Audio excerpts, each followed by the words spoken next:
Hello, hello, hi, how are you doing? Hello, everyone. How is everyone? थोड़ा सा adjust कर लेते हैं. Ah, better. Hello, it is Wednesday. Welcome to my politics hour, which usually goes on for more than an hour. I feel like that's becoming my tagline.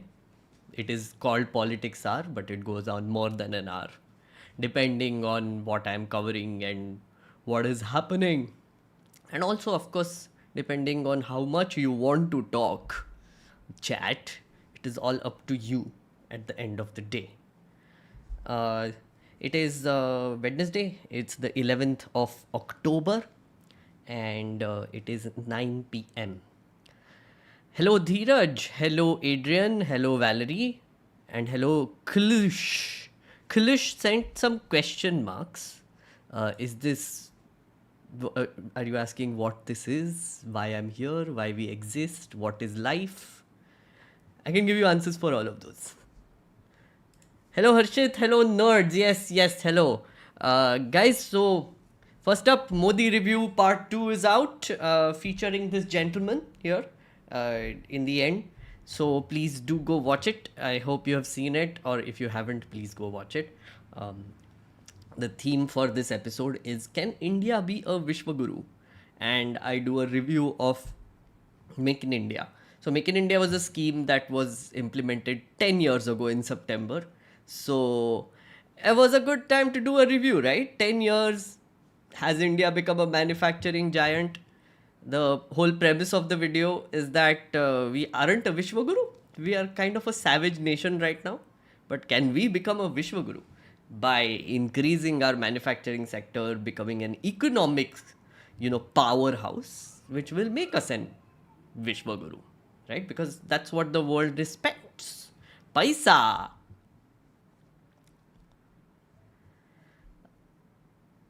Hello, Siddharth. Hello. Anime Otaku. Okay, hello, Anime Otaku. Hello, should you shed a light on Israel versus Hamas conflict? Your take. I knew this would be the first question that will come. I will talk about it a little bit. Not much, a little bit. That head bobbing was legendary and mental health break was much needed. Thank you, Dubstep Boy. I like to play around with music. Aditya is saying, since Godi Media took New York Times article on NewsClick so seriously, shouldn't they also treat the Washington Post article on Bhima Koregaon with the same respect? Absolutely. Yeah. I mean, I don't understand why they took it so seriously. I mean, in the last stream we spoke about this, where I covered the entire NewsClick thing. I showed you what NewsClick was doing. They just did like a very random, PowerPoint presentation type video, which was not even well made, that said that workers now respect the CCP or something very random about China. Turns out they took it seriously and raided people. हमारा भी number आएगा कभी देखते. What breed is Alu? She is an indie, sir. Mannavan, she's an indie, and we picked her up from the streets. I really like the Gandhian way of economic reforms, Ranaditya. I think so too. I think it was about time to essentially come back and go back. I mean, go back to what Gandhi had said. Last time I know a lot of people said that, oh, Gandhi, so controversial. What is this? But I hope you understand now why I used Swadeshi in that video, if you've seen it. Akshay Kumar clarifying if he is a Modi Bhakt. Do you game like PUBG, PC, or FPS games? I don't like first person shooter games, mostly daily and daily. I usually play strategy games. Vimo says hi, Yashwant. Yes, hello Vimo. I think his stream is going on also. Finally, I have come. Yes. India is winning the match against Afghanistan. Wait, is there a match going on? Cricket match? I'm very out of it. I do not care about cricket. So if you want to tell me scores here, I'll just read them out, I guess. I don't know what else to do. I don't know who our players are. I just know people who come on ads and promote like not gambling apps like Dream 11. The title card for Mental Breakdown was legendary. Yes, Harshit, that was an editing error. Turns out, after I had rendered it, after it was premiering, that's the first time I saw it. I was like, shit. ये क्या हो गया? But ठीक है. India won the match at the time, and I'm here. Oh, okay. Hi, Pallavi. Hello. Well done, India. Vimo raid. Age of Empires, Total War. Yes, I do play Age of Empires. You have an emoji face. Okay. It takes me 1 hour to travel to a place where it used to take me 5 to 20 minutes. If we can't figure out shipping, what's the point of manufacturing? Okay. You mean commute? Is what you mean? Not shipping? Are you like a cargo box that needs to travel somewhere? And you're here on my chat?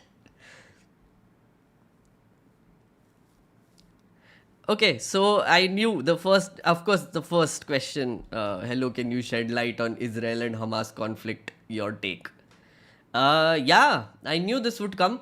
Actually, since yesterday, every time I tweeted or even the Modi review video that I put out, there are comments under that there saying, please say something against Hamas. Because, of course, when people ask you to give a reaction on something, depending on what stand they have taken, they want you to take the same stand. It is essentially being forced on you. So it's never like a question which is innocent, right? Which is, oh, who do you support, Israel or Palestine? Please let us know. I mean, Sukh Singh here has asked an innocent question. But usually when people come in from different trolldoms, and they want you to give their opinion, they're always like, "Arey, is pe kuch bolna? Why aren't you talking about this? Huh? Why aren't you talking about all the people that have died?" Of course, they want you to take a stand, and if you don't take a stand which they want you to take, and you take an opposite stand, then you're caught, right? And they're like a gotcha moment for them, and they're like, "Oh, screw you! You are against this and that, and you hate this, and you love this religion versus that religion." Of course, it devolves into that. So I'm going to do something. I'm not taking a stand. Compulsion hai kya? Yeah? Is it compulsory for me to take a stand? It's far away, two far away countries are fighting with each other for decades, like literally decades since the 1948, since they got independence, since Israel was recognized. There's a whole history of British recognizing, de-recognizing, trying to prop up things, etc. before they got recognized officially. Then there is a history of after that of Israelis coming, moving, the Holocaust, how migration happened from Germany to Israel, how the Israelis always wanted a land of their own, which they can call them their own. So they chose this land. They came in. Then things happened. They built up a military. There were like wars, two of them specifically, and then Palestine just shrunk. Israel's area of influence increased. There was a point where they took over parts of Egypt and Syria also. Then they gave it back. And then Hamas came in. Yeah. Hamas was propped up in a way by the Israeli government only to prevent the liberal socialists in Palestine from actually coming up and democratically having a say in what Palestine should be. So Hamas came in, which always thought that the other side, what is it called?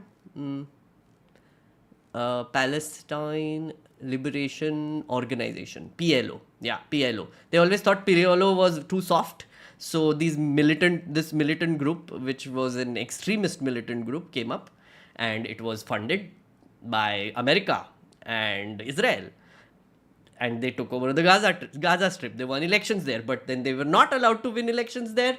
And then the whole thing happened, and now there is a point where Gaza is the biggest open-air prison in the world, and a lot of people are confined in a very tiny space. It's apparently 1/4 of the NCR region, and there are about 2 lakh people there, just fit in together, who are being bombed constantly by Israel for years. Now, last week, the Hamas hit back and essentially did horrifying terrorist incidents. There is no denying that. Like, they bombed a music festival, they parade dropped into a music festival, indiscriminately killing people, Israelis, and, took hostages, and, just overall assholey terrorist behavior, right? So, since they did that, Israel is now like, oh, we will teach you a lesson. So now they're bombing Gaza. Hamas threw like some rockets at them, lots of rockets apparently, at Israel. And the Iron Dome is not active. That is also very confusing because Israel, prides itself for this defense system that if you have missiles coming into their territory, the Iron Dome system will hit them out of the air. Mossad, which is Israel's big spy agency, it is supposed to be the best in the world. Clearly, they missed out on intelligence on this one. There are questions being asked about that as well. And in all of this, it is basically up to you, right? How you want to look at it. I feel like it is a oppressed versus oppressor story playing out, right? So there is an oppressor, which is Israel. Yeah, they have kept like a whole bunch of people confined in one area. And there is the oppressed, which is the Gaza Strip, Palestinians in the Gaza Strip specifically. Uh, there are reports of how Israel is cutting off water, electricity, and food for the entire area. If a country has power to do that over one area, then you pretty much know who is the oppressor and who is the oppressed, right? So I'm not taking a stand, boss, right? It is a very age-old conflict. There are many details that you need to know about the history of what has happened there. They had to face a partition themselves. Israel, at one point, the Jews of Israel were actually people who were running away from Hitler. So they were the oppressed then during the World War. Jews have been targeted traditionally for years in multiple countries, and they felt like the Zionist movement said that we need a place to run to. We need a place which is our own where we will be safe. So Israel's demands came up. Then Palestine was there already existing. Things happened. So yeah, that's the story. Yeah. Do you want me to take a stand? Why should I? Right? Here's the thing, right? Whenever conflicts like these happen around the world, Ukraine, Russia, or Israel, Palestine, yeah, the Indian government should take a stand. Yeah. Don't you think the Indian government should take a stand? The Indian government is also not clear, by the way. So Narendra Modi tweeted out saying he condemns the terrorist incident in Israel, right? Didn't name the Hamas, but he said terrorist incident that has happened and he condemns it. He didn't take a side whether he's with Israel or with Palestine, right? But everybody assumed that, oh, of course he's with Israel, right? There was a letter that I highly recommend you watch Akash Banerjee's video on this, Deshbhakt. You watch that video. You also see Ravish Kumar's two videos which are on the Israel-Palestine conflict. Both of them talk extensively about the history of Israel-Palestine and what happened. So Akash has given a letter that was written by Modi expressing support to the Palestinian cause, right? I think it was last year is when he had written that letter. So our government is also playing both sides more or less, because when sides are taken, right, especially like Ukraine and Russia, right, if we support Russia, then the Western nations get pissed. If we support Ukraine, then Russia gets pissed. And we have businesses with all of them, right? If we take the Palestinian side, then a lot of Western nations again get pissed. If we take the if we get Israel side, the Arab world gets pissed. And there are a lot of Indians in Arab world. We have lots of business with Arab world. So we don't want to piss them off either. So we are basically not taking a real stand. And again, we don't need to, right? Even the government doesn't need to. Yeah? We don't supply arms. We can't supply arms. We can maybe provide humanitarian aid wherever required, which is, I think, a good way to do it, right? Diplomatically, wherever you see suffering happening, we send humanitarian aid, and that is, I think, a very decent thing to do for our country, right? So if, for example, the attacks that have happened last week, completely fair if government decides to send humanitarian aid there, right? Or helps extract people from conflict zones, Indians, but also others from the South Asian region. These are things that the government can do. So without taking a stand, that's important, right? So yeah. Ved, thank you so much for super support. Guys, please do consider becoming a member of this channel. It really helps. And as you know, this is like my full-time job now. So every bit counts. And I would really appreciate if you become members, if you contribute in one way or another, or just watch the video and share it with people. Much appreciated. Okay, let's see.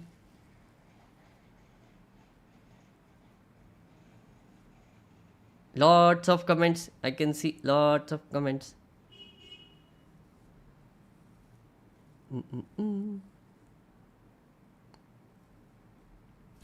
Okay, I think we'll take it from here.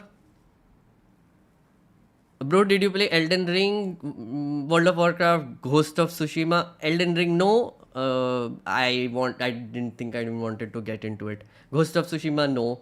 World of Warcraft, yes, a little bit. All uncles discussing the Palestine-Israel conflict was fun. Yeah, uncles, yeah. Uncles do this a lot. Please don't be an uncle. Although I am uncle age and people outside whenever they're playing cricket, uncle, ball fake do na. But I refuse to have the uncle mentality. Rajji, thank you for the super chat. As a son of mother of democracy, how can Modi not take a stand for peace and humanity? He has, I guess, yeah? Like he condemned the terrorist incident. Hello Pradhan, hello Apurva. The coverage on this war shows clear bias of all media houses. Not single news channel is explaining both sides. And that's why I recommended YouTube. There are channels on YouTube who are doing a great job at it. Even Abhi and Niu have done a great job of explaining it with a little bit of a tilt towards Israel, but still they have given a very good view of the history, what has happened, etc. There's another video you should watch, which is the Israel-Palestine conflict by Vox. It is a 7-year-old video. It is a 10-minute video. Please do look at that as well. All of these recommendations I'm giving because I believe that you need information, you go there. You need opinion, you go elsewhere. You go on Twitter, you go on news channels, which, as Apurva says, has already taken a side for some bizarre reason. Again, don't understand why. Yeah. But there is a deep religious angle to this also, right? The Palestinians are Arabs, they are Muslims. Israel, Jews. But then again, Palestine also had Christians. So it's not exactly a religious issue also. Yeah, it's not also a Jewish and Muslim issue also. There are people on Twitter there are bhakts who admire Hitler, right? There are people with Hitler's face as their DP saying we stand with Israel. Do you understand what you are doing? No, of course you don't, right? Because you don't need to. You just need to take a stand. The reason why I'm saying don't take a stand is because you will not seek information then. If you take a stand just on surface level information, if you take a stand based on the incident that happened last week, you are taking a very surface level stand. You don't understand the history. You don't understand what is going on. It's very clear. And that's why I refuse to take a stand, because I feel like I don't have enough information ever about this issue. Like ever since I've started trying to learn about Israel-Palestine, one incident happens, second incident happens. If you go back and back and back, there are multiple incidences that I can just bring up and tell you that, oh, look, in this case, Palestine was wrong. Oh, in this case, Israel was wrong. It happens, right? That's how conflicts work. Right now there is fog of war. So someone left a comment saying ki why aren't you looking at beheading of babies by Hamas? And I'm like, what is this? And I checked, and there was this tweet someone had done about how Hamas is going out and beheading babies somewhere. And then there was a fact check under it, which was basically Israel is doing that and putting kids in like these cages. And Israelis were doing that to Palestinian kids. It's so bizarre. There is fog of war like it happened with Ukraine and Russia. So it's better not to bring up these incidents sometimes, right? Which is what is happening exactly. You see all these bombs going from one place to the other, but do you really recognize which city it is? They might be showing pictures of Gaza and saying that Israel is being bombed. Do you know? Do you know who is being bombed? No, you don't. You don't know the buildings. कोई भी video कोई भी कहीं भी चिपका देगा. So be very careful at times like this. Children are dying. The injustices of the world hide behind those three words. Quote from my favorite fantasy series, seems more relevant ever than ever now. Absolutely. That's a great line.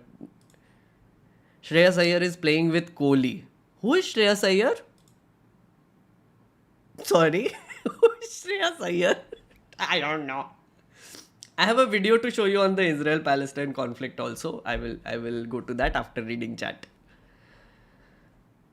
Your compulsion hai kya line sounded no less than Bollywood dialogue where the hero is trashing the villain or something like that. I mean, Sandarsh, that's true, right? Compulsion hai kya? Like, is it compulsory for me to take a stand? You might say take a stand on Manipur, right? I will take a stand on Manipur because I know it is a part of my country. I know people, my fellow Indians are under distress. I will take a stand on that. Israel-Palestine, I don't need to. Right, I will look at it with curiosity to see what sort of effect it will have in the global, geopolitical situation, as our friend Ranveer Allabadia will surely put up. And yeah, I will keep a track of it. I don't need to take a stand. Will Israel, Palestine, Russia, Ukraine stand by me when I talk about inflation under Modi government? Rick, no, that's the thing. Those people do not give a shit about what is happening in India, by the way. We are the ones who are obsessed with what is happening there. They don't give a shit. So it's okay. You don't need to give too much bhav. Like, you can have solidarity against the people being killed because they're getting killed. Yeah, you'd be a monster to actually celebrate killing, mass killings, terrorist bombing, rockets, fake rahe, whatever. You know what? There's this article which I can actually show you. This one. Sorry. You really need to read this. For years, Netanyahu propped up Hamas. Now it's blown up in our faces. Yeah, it is in the Times of Israel. You really need to read this because it gives you like a good history of why Hamas was propped up in the first place. It was propped up by Netanyahu and the Western powers. And now it has blown up in their face. There was a point where Hamas was literally known for throwing rocks as weapons. Like, they were using gulal, what do they call it? Slingshots, right? That was their choice of weapon. And now they're using rockets and they're paratrooping people on a music festival. You realize what that means? Someone is supplying those weapons. It's unlikely that Hamas is, like building weapons inside the Gaza Strip. How? No. Someone is supplying those weapons. Most likely Iran. Where did Iran get the weapons? Was it like Ukraine, the weapons that were sent for Ukraine, did they somehow end up in Hamas hands and that is being used against Israel? Who knows, right? Those are questions that need to be answered. And nobody will answer them for you, right? You just won't. Take a stand right now. Take a stand. Don't fall for that bullshit. Virneet is saying, sorry. Hi, Virneet. Hi, dude. Liked your Modi review. I want to ask what more do you do for your mental well-being? Mental health break is hilarious. In your video, do you work out? What's your take on workouts? I do go running in the morning. That's my workout. And I cycle a lot. So I do alternate cycling and running routine in the morning, early morning. That's basically what I do. I started about a year and a half ago. Yeah. And then other than that, I try to eat as healthy as possible. I've stopped drinking. That is one thing that I did. And yeah, I haven't been drinking for like 5 months now. So I drink like once a month maybe. I think that's the healthy thing to do. Other than that, I'll see. As my body deteriorates, I'll have to become more and more intense with these things. For my mental well-being, I go to therapy. Yeah. And other than that, I play a lot of games, video games.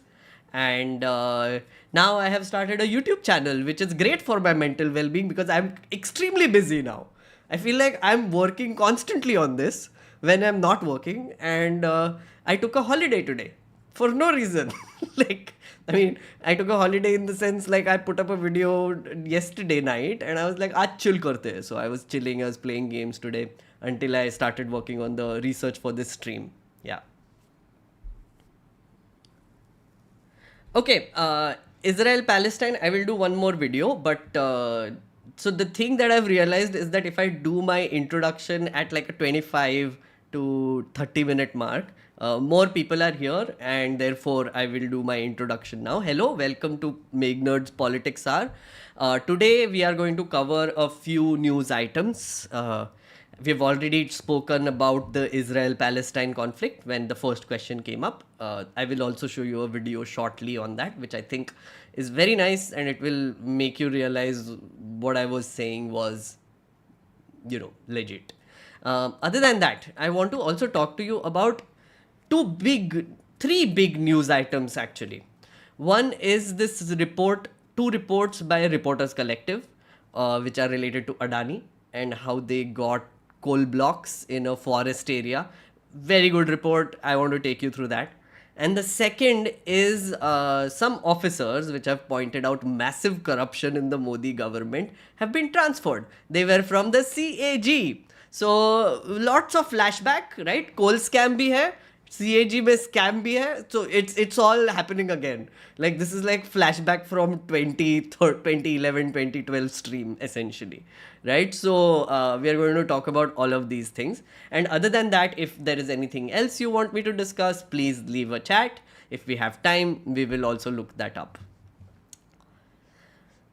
Arushi is asking, what do you think of the recent continuous redefining of Hinduism or kind of claiming it back? Lately, Rahul Gandhi wrote an article about Hinduism in the Indian Express. Your opinions? Yeah, so Hindutva does this, right? So last time, if you remember, Arushi, if you were around in the last stream, we had spoken a bunch about the caste census, right? And we spoke about the Mandal versus Mandir politics.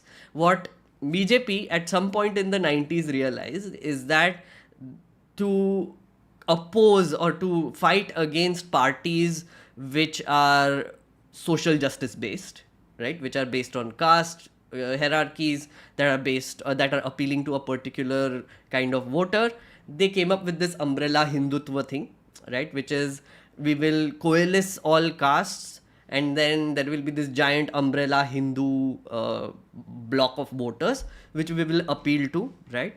And one of the tricks that they use to do that is they show an enemy which is minorities and Muslims, and now anti-nationals and Naxals and everyone. They keep creating enemies for this block of Hindus to hate constantly, and that is how they basically ensure that they will have unity and they will have like a voter base that is voting for them.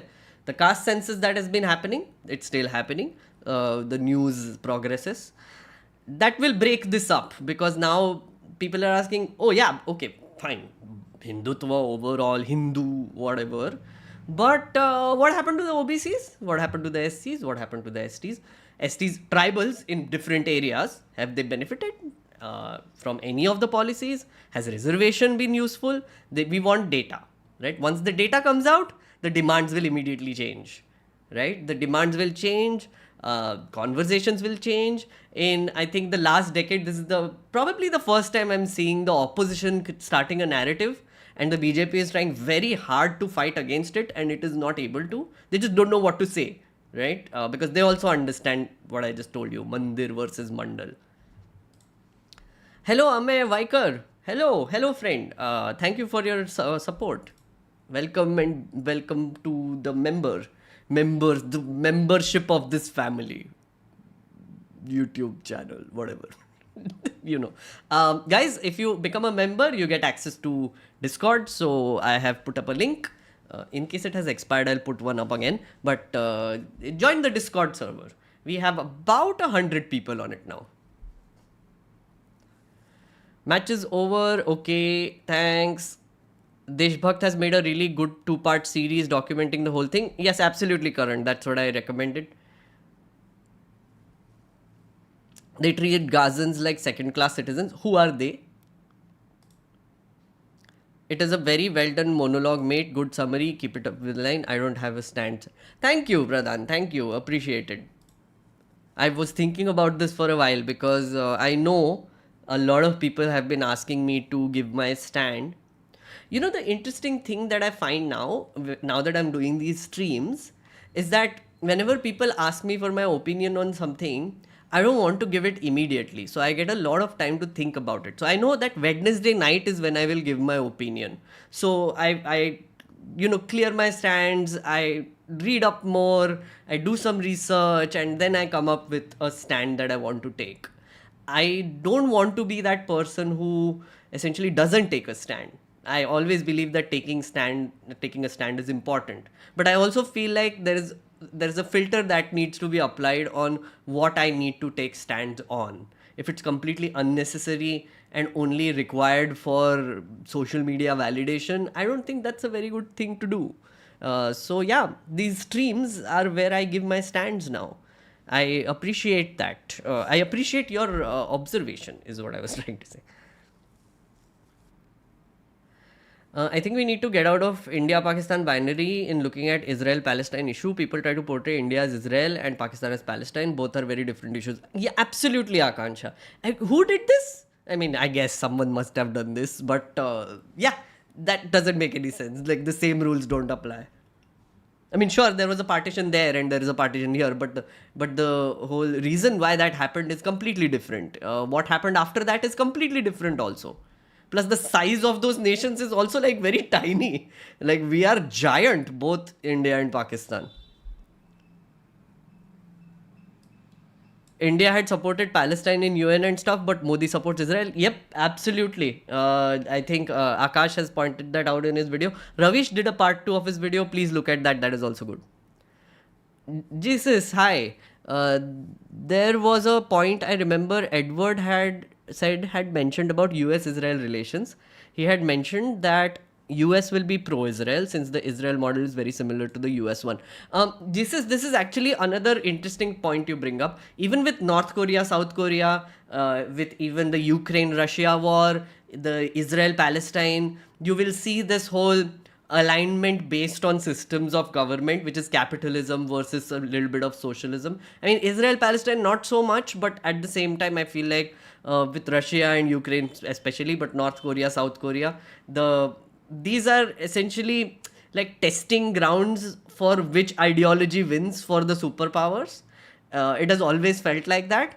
And this is another example of it. So these conflicts also become a conflict of national egos in a lot of way for the Western nations especially, but also for the China-Russia bloc who believe in other forms of government and ideologies. So yeah, absolutely. The reason why Israel is being supported by the US is because their ideologies and their systems of government align.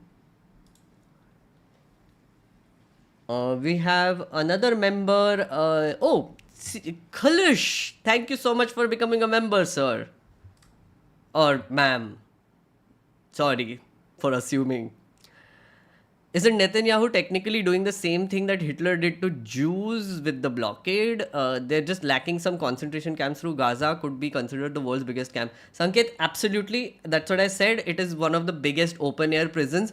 As I said, if a country can actually shut down electricity, water, and food for a giant area, that means it's a prison. And it is a camp. And I wouldn't say that Netanyahu is doing exactly what Hitler did. Don't say that. But I would say that he's, essentially he's the oppressor and the Gaza Strip is the oppressed. Okay, I will now show you a video. Vigio. It's Vigio time, guys. It's Vigio time. Right. So this is basically Advaitism had shared this. Also, please follow Advaitism. Is a great account to follow. But I want you to look at this, right? At which makes which actually is important because it's the ambassador talking about what stand people should take. In the last 48 hours, though, do you support what Hamas launched on Saturday morning? Well, this is not the right question, Louis. Really, the right It's question. an important question. No, it is not an important question because whether you support their action or not is an important question. No. It is not an important question. Hamas is a group, is a militant group. You're talking with the Palestinian representative. Our position is very well known and clear. And what is that? Do you support Hamas's actions? And then you cannot equate. This is not about support or not support. I am here to represent my people, the Palestinian people, what they are going through. I'm not here to condemn anybody. And if anybody that needs to be condemned, it's what you call the only democracy in the Middle East, that is Israel, between parentheses, that is doing what you have just reported, targeting civilians. And this has not just happened the last 48 hours. Hamas was just targeting Palestinians, but you won't condemn that. I'll tell you one thing. So, also important to note that he is going to point out that Hamas don't necessarily represent my people, right? So some people believe that Hamas represents Palestine, but a lot of people don't, right? Some people think that there are more liberal, socialist, more democratic alternatives to the Hamas. Hamas is a militant group, you realize. So, this ambassador is saying that they don't necessarily represent my people. Yeah. But also note how the interviewer is constantly pushing him to take a stand and condemn the Hamas. This is exactly what I was talking about. Tell you one thing. Hamas is not the Palestinian government. Okay? The Israeli government is giving orders for its organized army. So please don't draw any symmetry here. Don't equate. There is no way you can draw any symmetry. And don't equate between the occupied and the occupier. This doesn't serve justice to understand for your audience and viewers the real situation. Since Israel's establishment, it has had one military doctrine. When it fights, it goes and fights civilians, kill civilians, so they pressure the fighters. Since 1948, and go back to the record, and this has been repeated in Gaza and will continue to be repeated. So the conversation is not a blame game. I am not in the business of blaming the victim here. The real conversation is how do we stop this vicious, deadly cycle? Yep. How do we stop this vicious, deadly cycle? Do you see anyone talking about that right now? No, you don't. Everybody's like, oh, should Israel bomb Palestine or should Palestine bomb Israel? Really? Is that the conversation that we need to have? And when you say you support Israel or Palestine, what do you mean exactly by support, right? Do you want Palestine to be recognized as a state and do you want them to have a democratic government or do you not? Do you want Israel to stop throwing bombs at Palestine every other day, maintaining the world's largest prison in Gaza? Do you want that? Yeah? Do you want to take a stand on that? Yeah. When you take a stand, I support Israel, I support Palestine. What does that exactly mean, right? What do you support in that, within that? Like when you support a country, what follows from there, right? Nobody talks about that, do they? Even in on the news channels, like again, I saw like bits and pieces of how it is being covered. One thing I have to say, when the Ukraine and Russia war happened, there were particular channels that covered the war for months. Because great footage, like rockets coming, things exploding, their TRPs went sky high. Same will happen with Israel-Palestine.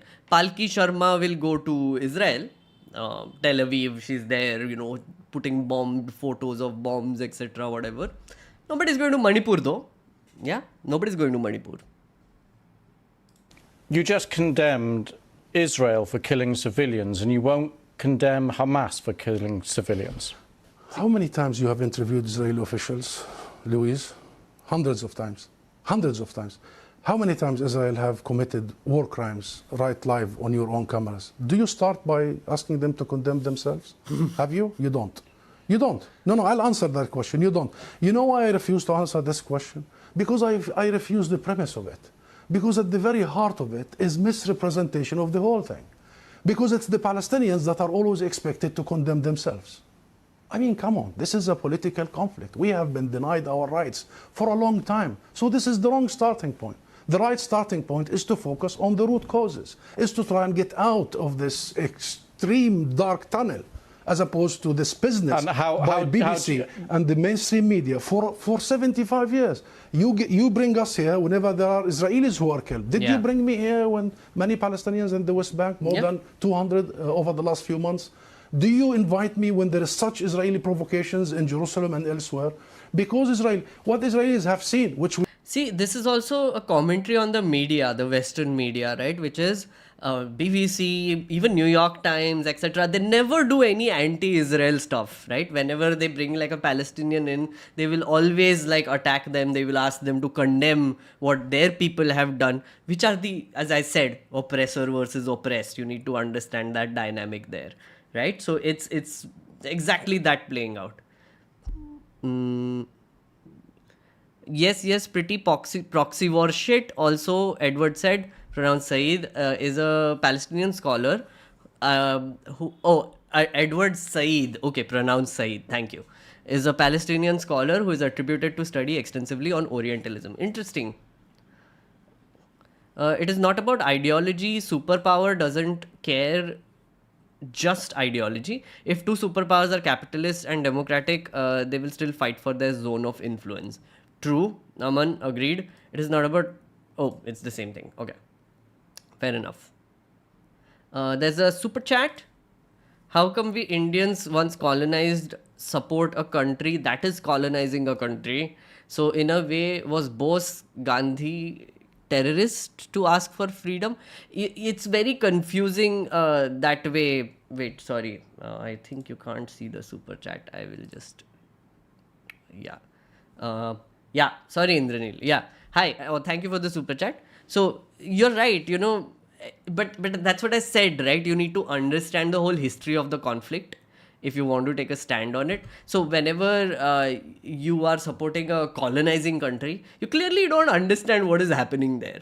Plus, I have to say that in India currently, right, we have people in the new generation who don't really relate to the independence struggle, right?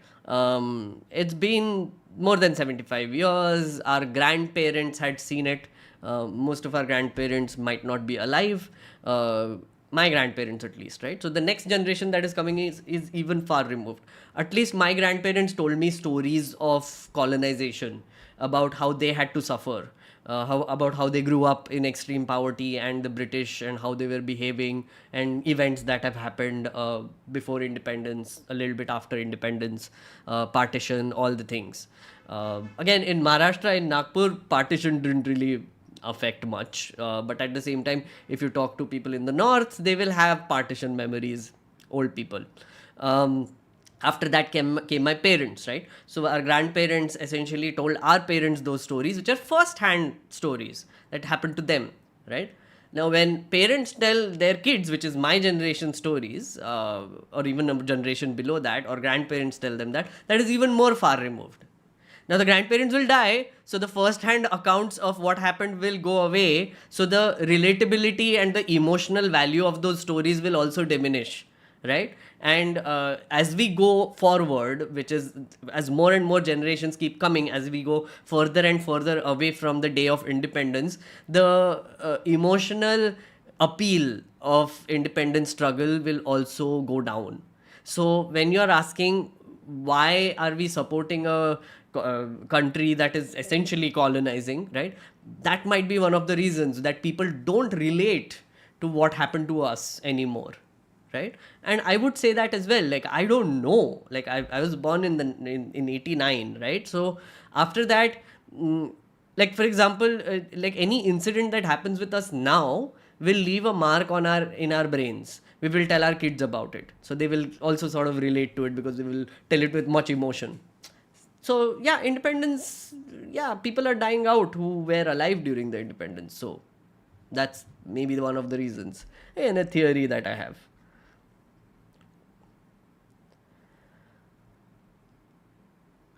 You're sort of missing the point of what's happening in this interview if that's your takeaway. Okay, who? Priyanshu is giving a take. If this brickbat can condemn Hamas, he himself is accepting the entire Palestine is complicit with Hamas. No, Priyanshu, that's my point, right? He said in the beginning that Hamas don't represent my people.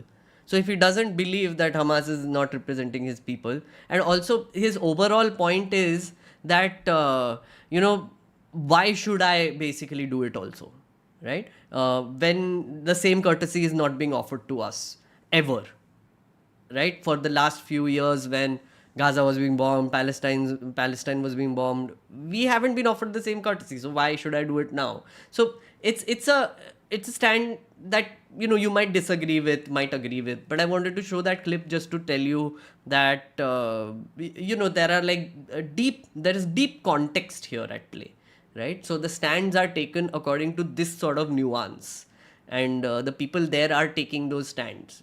We don't need to. It is not a compulsion. That is the whole point. Do not feel like it's a compulsion that you have to side with one or the other, condemn one or the other. Doesn't matter. It really doesn't.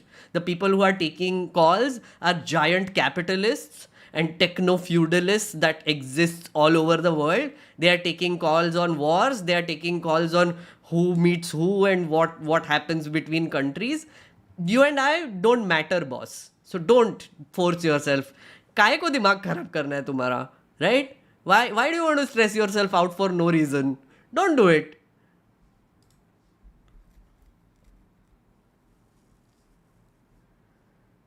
Modi ji is kind of Cornelius Fudge, and that Smriti Irani lady acts more like Umbridge. I can easily find most of the Harry Potter characters in Indian politicians. Okay, that's very interesting. Cornelius Fudge. Modi is not Cornelius Fudge. What is he? Okay, I need to think of that. But I know what you mean. Like, he's not Voldemort is what you're trying to say, because Voldemort was at least competent. Like, Voldemort, all said and done, was competent. Like, he spread his evil with much, dedication, and implementation was great. But with Modi ji, not so much. So, he can't be Voldemort. Smriti Irani as Umbridge, I get that. I think Sambit Patra is a better candidate for Umbridge. Bro, the way Indian bucks are calling for genocide is disgusting globally. Absolutely, man, Sectum Zembra, and it is very disgusting. Yaar, mujhe bhi bol rahe. Like, whenever I tweet, why aren't you calling for revenge? अरे मुझे भी बोल रहे हो कि मैं भी यही एडवोकेट. Fuck off, man. क्या मुझे नहीं करना है? Yeah. Bellatrix Lestrange. That's accurate. That's better. He is Ron's rat. Peter Pettigrew. Oh wait, spoiler. No. Peter Pettigrew. By the way, I like the commentary of Ravi. She explains everything so easily. Absolutely. I highly recommend. Again, please go watch his videos on Israel-Palestine. My question is, who is blaming the British for creating this mess and then never receiving any real implications for it? Yeah. British, yeah, blame करके क्या होगा? Like, tell me, what happens if you blame the British for colonization? Yeah? What will happen? Reparations. You want reparations now? Do you think the current generation of British will want reparations? No. It's the same situation. Their grandparents were the ones who colonized and they told stories full of emotion. Now they are far removed as well. And of course, everyone in Britain knows that their wealth and their general well-being is completely dependent on the privilege that they had because of the colonization that they did years ago, centuries ago, for a century ago. And of course, they know that, right? But do you want to ask them for money now? Does that work? Has that ever worked? Yeah. And also, if we ask for the money, how far back can we go? Question worth asking. Anyway, agree with the guy. Many videos used to come out with Israel army doing atrocity on Palestine people. No one spoke then. Exactly, right? Because violence against Palestine is normalized. Violence against Israel is rare. Therefore, you know what happens. Okay, Klish, who is our new member, is saying, I come from a place which was a princely state. We merged with India about 11 months after independence. We don't really have independence story, but heroes who fought against injustice of the king. Yeah, Kalesh, exactly. If you talk to any Sikkimese person, Sikkim became a part of India in 1975. There's an excellent book you should read called Smash and Grab, by the way. Please do check it out. And in 75, so there are people who are alive who were a part of that kingdom and then they became a part of India, etc. So they have very real stories to tell from 1975, what happened then, etc. So, yeah.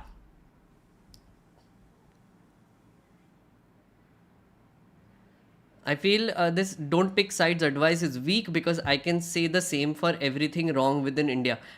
Priyanshu, what I said was you don't need to pick a side when it comes to the Israel-Palestine issue, but what you can also do is understand the oppressed versus oppression dynamic. And if you had to take a stand on that. But also, always take a stand against violence. Always take a stand against suffering. That's what I was saying. If there is suffering happening, if innocent civilians are being killed, yeah, that is something you should take a stand against always. The human endeavor is to reduce violence. I hope nobody wants to die. Everybody wants to live. Yeah. So take a stand against people who want to kill other people. That's it. That's what I'm trying to say.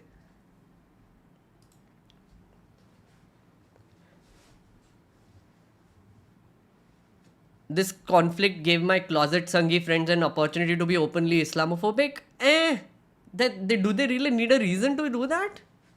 Yeah, I mean, everybody, like all the closet Sangis or whatever Sangis, they do that anyway. So, what's the point?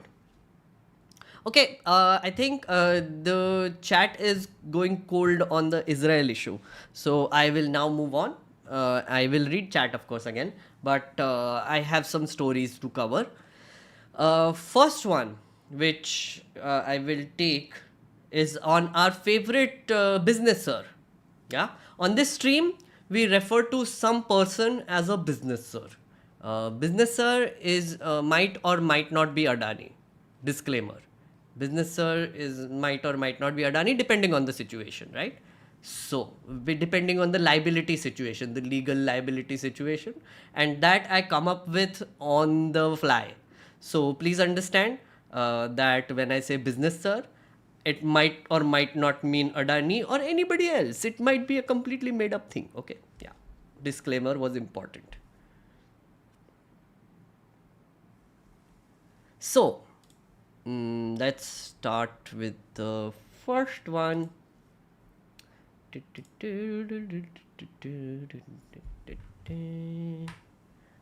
you guys see? Can I just adjust my screen a little bit?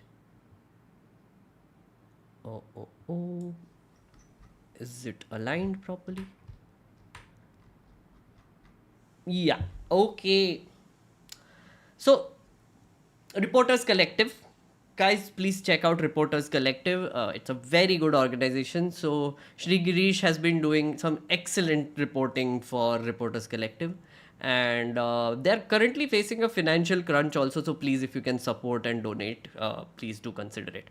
Anyway, they did this two-part series, which I really liked and which is something that we need to talk about. The first story is this. Advantage Adani, power industry lobbies, coal ministry unlocks dense forest for mining. Coal ministry overrode environmental ministry and its mining expert to do away with a ban on mining in the densest forest in the country, right? And the second one is this one. And the second one is coal reform overturned after failed auctions. Center hands out coal blocks at discretion. When auctions fail, the center decides if lone bidders should get the coal mines anyway. 12 private companies have benefited so far, including the Adani Group. Okay, so the first story goes something like this, right? So there is a lobbying group called the Association of Power Producers. Again, lobbying is not allowed in India, so advocacy group. Okay, it is an advocacy group. Okay, Association of Power Producers in India. What happened is, if you remember during the pandemic time, there was this one scare that happened that we have only 4 days of coal left and we might not have power, yada yada yada. Few days later, the coal ministry actually clarified that no, actually there is no trouble. There were some logistical supply chain issues happening because of COVID, because of lockdowns, etc. So we are good. We are good. Don't worry. Don't worry. But what happened is that when that scare went out, the Association of Power Producers wrote to the coal ministry and said that, guys, so we have this situation now. Yeah. So we need to open up some more coal blocks for auctioning. And they named particularly 15 coal blocks which were not open for auction till that point. And particularly they named two. One was in Madhya Pradesh and one was in, where was it? Chhattisgarh. So these are all forest areas, right? These are all dense forest areas, 90 to 99% forest cover. So earlier, the Environment Ministry had said that these cannot be used for coal mining because of forest, because of biodiversity reasons. We need to protect those areas. So the coal ministry, after this whole association sent like a letter, they sort of started warming up to the idea of opening up some of these at least, coal blocks for extraction of coal. The interesting thing is that they use that entire scare, which was the 4-day coal is left, as a reason to push for this. Even after the coal ministry said that, no, we are good, we are actually not that bad coal situation wise, right? So in both of these stories, you will see one very nice trend happening, which is for a country, right, to decide how much coal they need. Right now, most of our coal is being consumed by thermal power plants, right? So our electricity demand goes up by, I think, 6% every year. So compared to that, we are also trying to figure out how much coal we need every year, right? So then there is, we know the demand, so the supply needs to be ensured. And we have done that for years, right? And right now, in the past few years, ever since the national grid became better, thanks to Modi ji, genuinely thanks to Modi ji, we have been doing a great job at it. Like, the supply chains have been improved. We have been getting very less power cuts everywhere across the country, right? So, job well done. The thing is, though, there is another policy on the side which is happening about reduction of coal. So we want to become green as a country. We want to be that one country which also has less coal burning thermal power plant generated electricity. We want more green energy in general to happen in our country. So there's that policy happening also. So the thing is, whenever new coal blocks are opened up, it is based on the demand. If we need more coal, then we open up new coal blocks. Otherwise, we don't need to. Yeah, isn't that the decent logic that has to follow? But this story shows that logic was completely thrown out the window. I will take you through it. So I already told you about the scare and how it happened, but this is the letter, right? This is the email that was sent. It starts with, "We appreciate Government of India's policy initiatives for increase in coal production to achieve self-sufficiency under Atmanirbhar Bharat." Guess what? We are already Atmanirbhar. Anyway. And through various reforms in coal sector, like opening of commercial coal mining for private players. Again, there's a history, there's a reason why I said that this is like Coalgate scam 2.0. So this was the one, Sangrauli coalfield of Madhya Pradesh, which has 90% of the block land is in forest area. The block is also hilly terrain. So they knew that it is forest. They knew that the Environment Ministry has not allowed people to essentially get coal from there for this long. But yeah. So the other one is, where is it? Yeah, okay. This one is what I wanted to look for. CMPDI. किधर गया? Yeah. So there is this another organization called Central Mine Planning and Design Institute. Okay. They are supposed to be like an advisory body which is supposed to give advice on whether an area is okay to mine or not, right? Even they put out a report saying that these 15 blocks should not be mined, and there's no it's not necessary to do it right now. But again, that was also ignored by the coal ministry. The environment ministry experts, when they told them not to do it, that was also ignored, and it was opened up for auctions. And that's how the whole story goes, and which takes us to part 2, right? Which is coal reforms overturned. After failed auctions, center hands out coal blocks at discretion. Now, if you remember, or if you don't remember, I'll tell you that way back in 2013, there was this big coal scam that happened, which was there. The CAG had flagged that the government, which was the UPA, had allocated coal blocks to some people based on whatever reason. They didn't give the reason. It was not competitive. It was not done during or done with legit auctions. It was just done very shadily, right? So all the auctions were cancelled, and the Supreme Court ruled that auctions have to happen. Competitive bidding has to happen for these coal blocks to be given to players. And there were some about 100 blocks that were cancelled. The auctions for those were cancelled. Now, since then, Modi ji has been saying, and Modi ji's government has been saying, that we will make it completely transparent. We will make coal auctioning super transparent. As I said earlier, in the reason that I gave, if there is no demand, why would anybody bid for it? Yeah, why would anybody bid for auction for more coal if there is no requirement for it? And that is exactly what happened. But in कहाँ गया? Yeah, in June 2020, something absolutely magical happens. So they put out these 15 coal blocks that I said, right? A few of those, I think 10 of those were put out for auctions. And what happens is only one company ends up bidding. I mean, in one block, one company, right? There were multiple companies, but there was only one single bidder. So essentially, there was no auction. They tried to put it up for auction, but because there was not much interest, it was cancelled once in 2017. Then again in 2019, 2020, they put up for auction. Then again, there was just one company. So they changed the rules.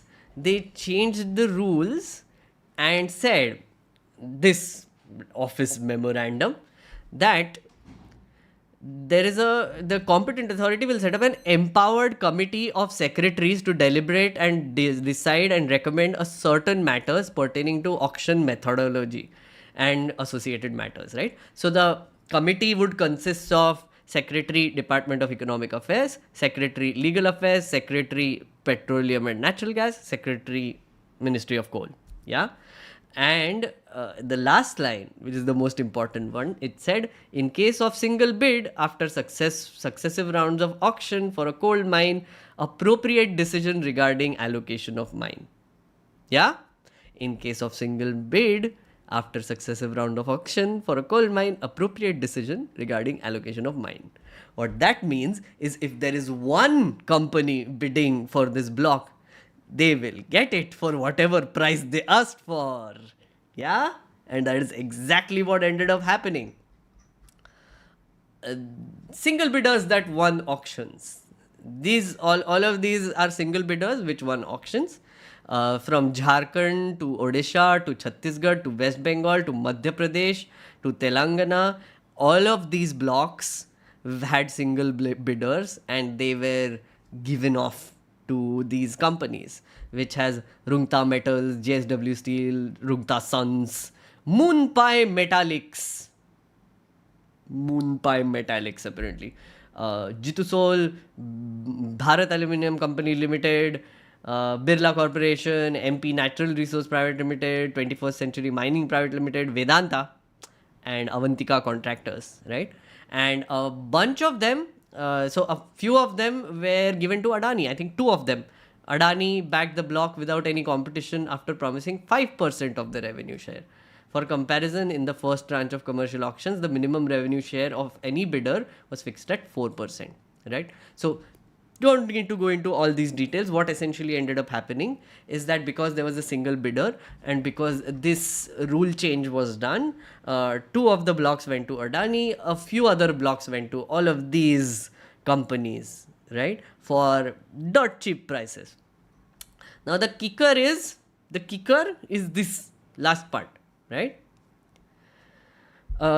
Coal Vision 2030 document published by government-owned Coal India noted that blocks allocated by the government till 2017 were sufficient to meet India's electricity needs by 2030.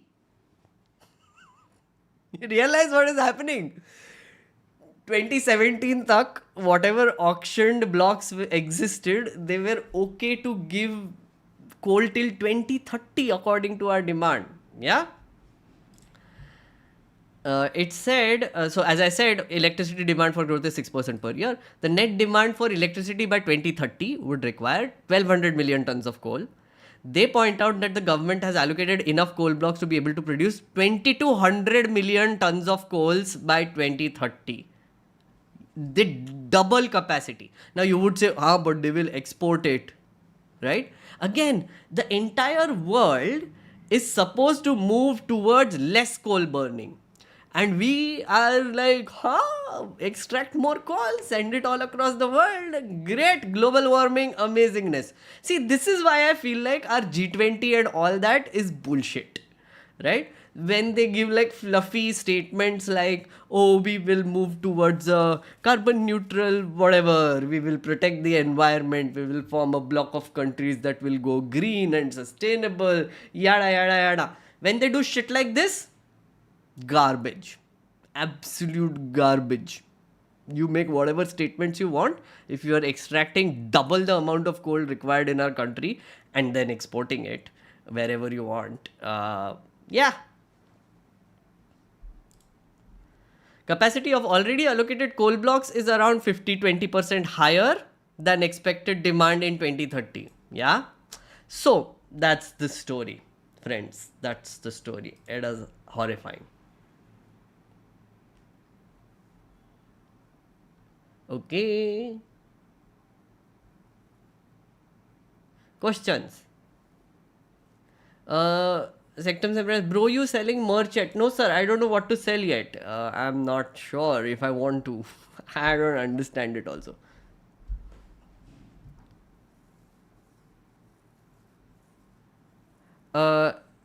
Okay, we have moved on to Modiverse and HP Universe. Cornelius Fudge ignored Voldemort arrival and banned anyone who criticized him, including Harry and Dumbledore. Yeah, okay. Fair enough, fair enough.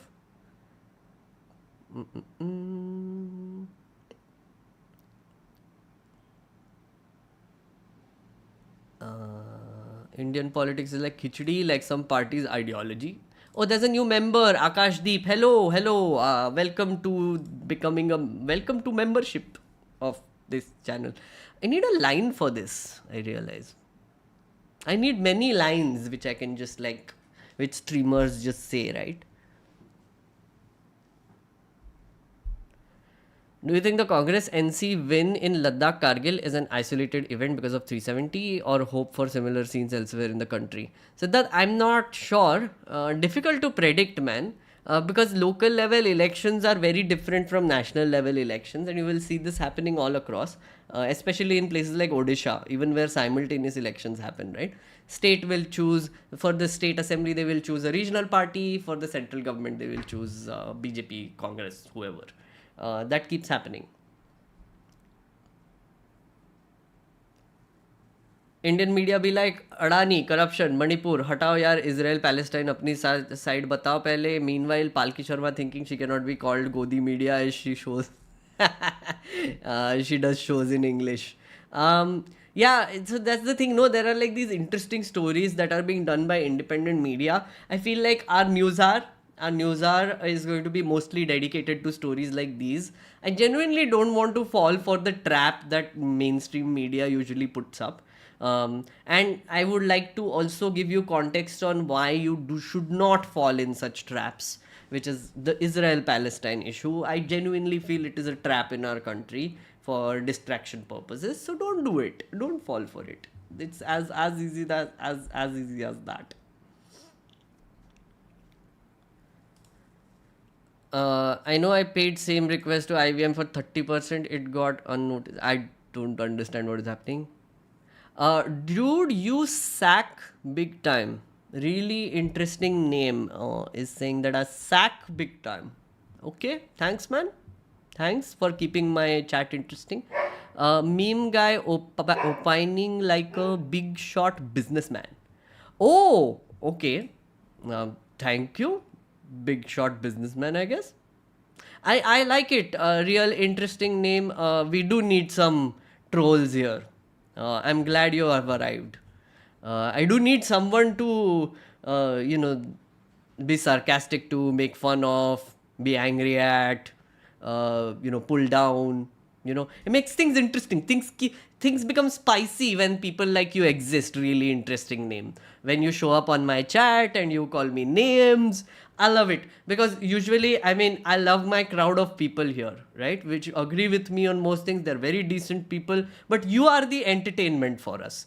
You come in, you say these things, and you provide much entertainment. So please continue coming. I will read your chats. Yes, you amuse us, because that is what you are, right? You come to get you put out a bait, you get a response from me.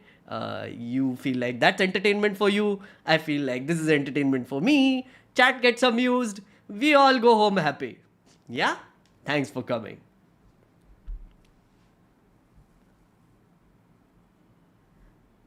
Municon. Hey, Municon. Thank you for coming. Geopolitics is a cop-out. There is so much evidence to persecute business, sir, but still no action. Is he invincible? Can we only hope for some judicial action after BJP goes out of power?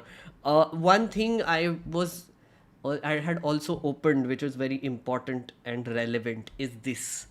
Supreme Court has listed the petition challenging electoral bonds for final hearing on October 31st. Yeah? And these petitions were filed in 2017. Ooh, 2017, and now they are putting it up. And also, fun thing, the assembly elections that are about to happen, the windows have already opened for electoral bond sales. So doesn't even cover that. So basically, political parties getting money for these assembly elections through electoral bonds, absolutely non-transparently, and in opaque ways by whoever. Right? Who knows who is giving what money to who and what are they getting in return, because we don't know. Now the Supreme Court will hear it. What I'm very interested in seeing is if, again, long shot, but you never know, what if the Supreme Court actually asks for data on electoral bonds to be revealed? Yeah? Now the government can say, oh, we don't know, but they do know. SBI has record of all electoral bonds, who bought it and which was given to which party. Yeah, because they are the ones who are selling it, and there is a unique number that each electoral bond has. So the SBI can technically tell who gave money to who. Maybe the Supreme Court will tell them ki bhaiya, data do. For all these years, since 2017, you have people throwing money at political parties. Let's see who gave money. Yeah. If that happens, I'm waiting for the day that happens. That will be a fun day to be alive. Because, guys, if that happens, we are going to do massive nerdy streams tracking each company and what their activities are and what the government gave them during that time. I'm going to freaking do it live if I actually get hold of that data. I genuinely promise you, if that happens, gold, chandi, sabki. Yeah? I'll show you what citizen journalism looks like then. Seriously, fingers crossed, guys. Please, please pray for this. Please pray that this happens.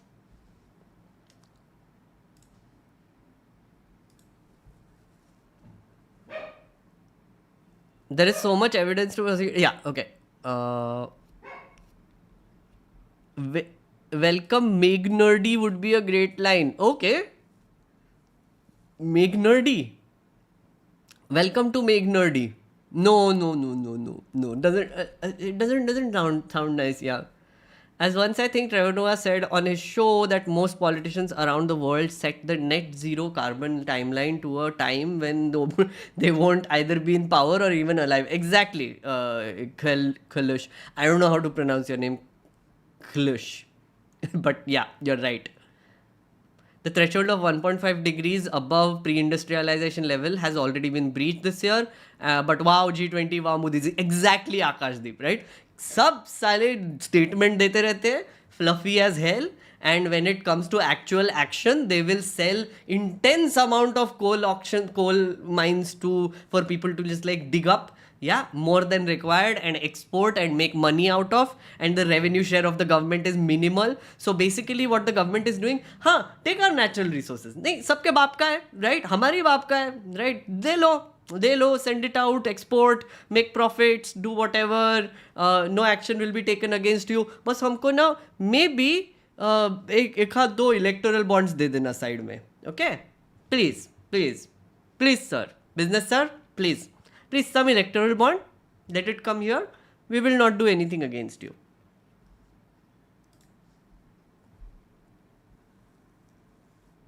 Bro, I'm on a team meeting call and almost got caught listening to your live stream. Oh, Zectum Sempra, be careful. Listen to my live stream, but also be careful. Oh, Apurva, thank you so much. You gifted 5 meghnerd memberships. Thank you so much, sir. Much appreciated. Palki Sharma definitely betting for particular party.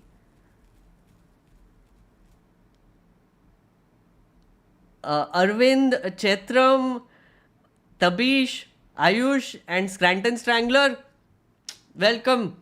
You are now members thanks to Apurva. So please say thank you to him. Yes, Arvind, thank you. Yes, thank you, Apurva. Off topic, just received mail from my company that all India employees are not getting hikes this year. What?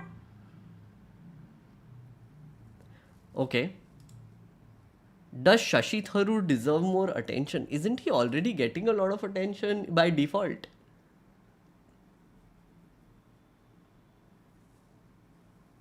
Feeling conflicted right now. Destiny is also live. Kaustubh.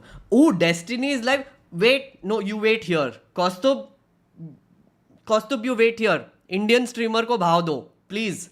Destiny will talk about US politics. I will talk about India politics. More relevant. Stay here. Don't go.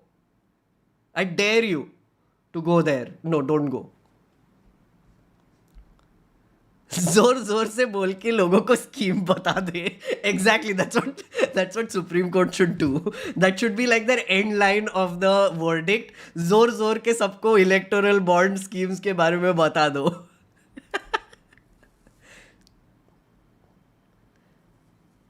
Chadwick Boseman, thank you for the super chat. You should make a video on Sham Sharma show. Not really. I mean, I got a few requests from people saying Sham Sharma show. I haven't really seen it. I'd seen a long time ago. I feel like I have. I don't remember him. But yeah, I don't know. Like some people said, now make a video on Nitin Gadkari now. Because he went on Beer Biceps again. Nah, man. I feel like I'm enjoying doing Modi review. And I am going to continue doing that. Guys, just wanted to ask you a very random question. I might or might not take your advice on this. So, but still. 2 options for Modi review episode 3. I'm thinking about this. 1, and I'm just going to give you vague things and you will have to guess. 1, elections. Or 2, biggest blunder of Modi ji. So, pick which one. 1, elections. 2, biggest blunder of Modi ji.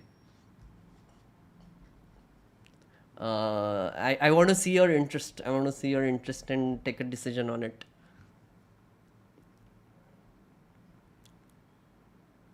Say to new members too, you are a nerd now. Yes. Atharva, you're in Kashmir right now? Oh, that's wonderful. Are you on a holiday or work? Just received mail from my company that all India employees not getting hikes this year. Neeraj, unfortunate, but I have had this happen to me also last year. So I feel you, man. It's terrible. I'm so sorry to hear that. Spotify podcast when? Kushagra, I'm not sure if I'll do a podcast immediately anytime soon. I mean, it's too saturated, I feel like, the podcast market right now.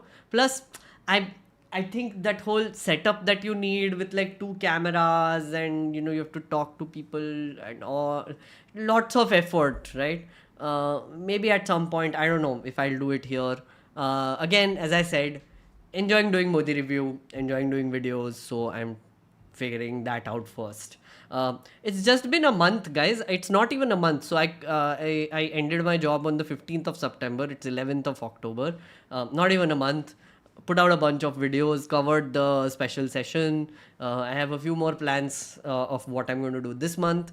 So yeah, that's what I'll do and focus on. Requires a lot of attention and dedication. Plus, I have to complete my book. Yeah, I've been writing my book for a while. I have to complete that as well. बहुत कुछ करना है life में. Slight correction, Ranveer Prayagraj या gone to Nitin Gadkari's channel. Okay, let's see. This is the response. Biggest blunder. Both. I will do both, Sanket. I'm just saying which one first, right? Number 2, biggest blunder. Srinivas is saying elections. 2, okay, biggest blunder. Rishi is spamming biggest blunder. Really wants it. Atharva wants blunder. Newsbro election and Klush wants election. Okay, so, okay, more or less. Blunder. Biggest blunder. Yeah, election. Yeah. Wait, I can make a poll, na? How do I do that? I don't even know. Engage with your audience. Start a poll. Okay, let's do a poll. Elections or biggest blunder? Elects. BB. Start poll. Let's see. Yeah. Oh yeah, I can do polls. I forgot totally.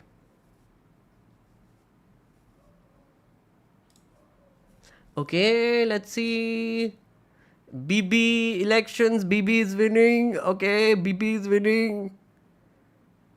Ah, I see. BB is winning.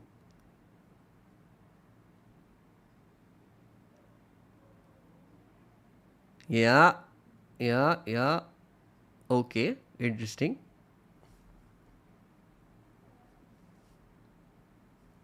You will not see that day when the Supreme Court will get information on bonds out. I want to see that day, Arvind. I believe. Will biggest blunder be like Aap's videos of Modi ji giving funny statements? No. That's not what I mean. Business sir would look good on a t-shirt. Yeah.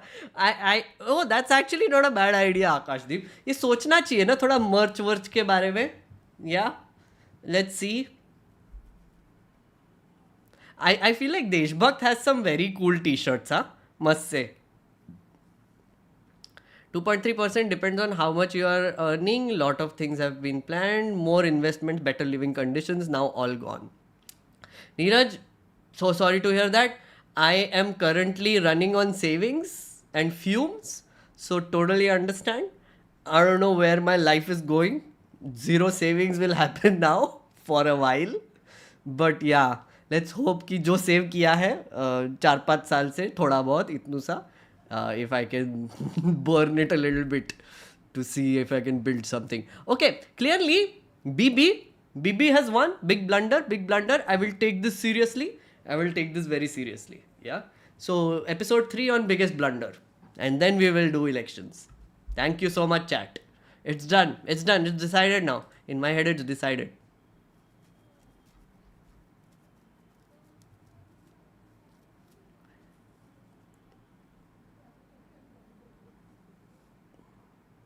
BB is like content, but election is topical. So election first, news is saying. So the thing is, news, bro. BB episode will usually. So my cycle right now for putting out episodes is about 15 days, 15 to 20 days. So I'm guessing by October end is when I'll put out the.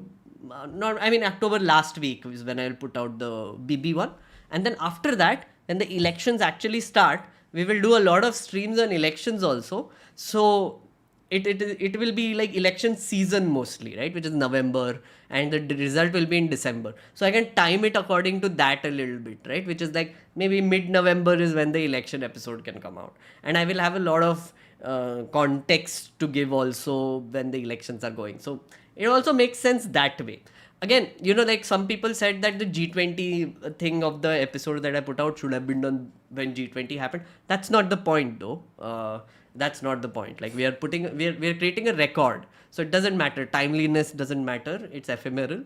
Time is ephemeral. Life is ephemeral. If not Modi, then who? Don't reckon eliminating Modi is an important thing to do, please. If not Modi, then who is a very stupid question to ask, Lohit. Because, not that I'm saying that you're stupid, but this if not Modi, then who is a question that is always pitched with a way that the assumption is that, oh, so it's always going to be Modi and there's nobody else. Yeah. But in our democratic setup, we don't do direct elections. Yeah. So in your constituency, it will be like, oh, if not, I don't know, Arjun Lal Meghwal, then who? Or if not Smriti Irani, then who? Or if not Rahul Gandhi, then who? Yeah, in Wayanad or wherever he fights elections from. So do not fall for that. Again, one more of those traps. Yeah, if not Modi, then who? Yeah, if not Modi, then who? India coalition, which hasn't declared a candidate, and I hope they don't. I hope they stick their guns to this whole thing about not declaring a candidate before the elections, because I feel like one of the reasons why our democratic system is constantly in a state of breakdown is because we have become a country, we have become a bunch of voters who is just assuming that we are voting for one person. Which is completely wrong. It doesn't work that way. We are voting for our members of parliament, which ultimately form a majority in parliament. A party will form a majority in parliament, and they will pick their prime minister, right? So you're not directly electing the prime minister. That differentiation is very important, because what happens is that if you vote for Modi from everywhere across the world, then it doesn't matter who gets elected in your constituency. So it is more likely that they will be a shit MP. Yeah, they will be not worthy of being elected. They will be like some Biduri type character who will give galis in parliament, etc. All of these things are happening because of if not Modi, then who? Yeah. So do not do that. Do not fall for that trap. Do not answer that question. Do not engage with that question.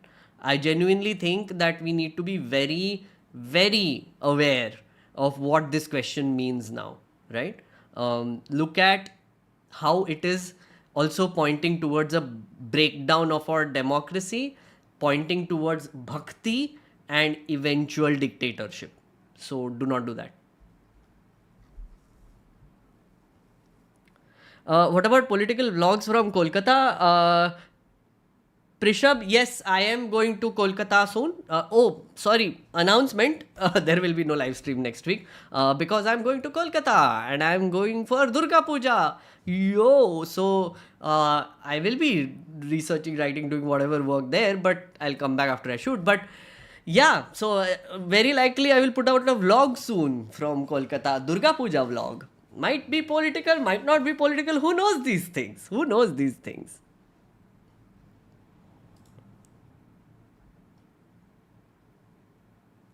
Abhinandan Sekri on NL Hafta said if Modi loses in 2024, it will be January 6th of India. I really feel like that. Okay.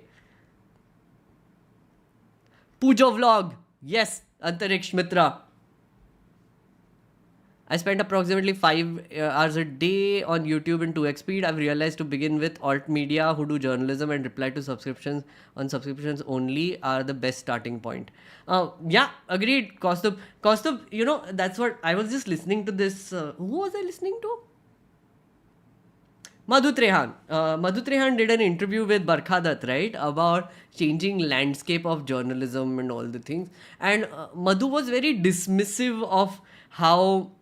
So she was saying, oh, non-journalists are now giving the news.